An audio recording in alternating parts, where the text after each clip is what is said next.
যখনই বাসায় গরু মাংস রান্না করা হয় আমি ঠিক এভাবে ঝটপট করে নুডলস রান্না করে ফেলি, তাহলে আর মাংস রান্নার ঝামেলাটা হয় না, ঝটপটেই রান্না করা যায়। তো ফার্স্টে আমি সামান্য একটু তেল দিয়ে নিলাম, সাথে একটু পেঁয়াজ কুচি দিলাম। আমি সব কিছুতে তেল বেশি দিলেও অ্যাটলিস্ট নুডলস রান্নাতে আমি তেলটা একদমই কম দেই। নুডলসে তেলটা একটু বেশি হলে আমার কাছে মনে হয় জিহ্বাতে লাগলে আর খাওয়া যায় না, সেজন্য আমি একটু চেষ্টা করি তেলটা একদমই কম দেওয়ার জন্য। আর আমি মাংসটাকে ধুয়ে নিছিলাম, রান্না করা মাংস যদি কোনো ফ্লেভার থাকে তাহলে নুডলসটা খেতে ভালো লাগে না, সেজন্য ধুয়ে দিছিলাম। তো এভাবেই ঝটফট আমি সবসময় মাংস দিয়ে নুডলস রান্না করে ফেলি।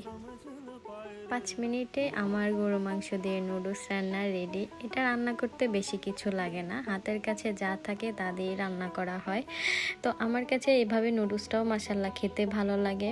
তো আজকের রেসিপিটা এই পর্যন্তই। সবাই ভালো থাকবেন, সুস্থ থাকবেন। আবার দেখা হবে নেক্সট কোনো ব্লগে। আল্লাহ হাফেজ।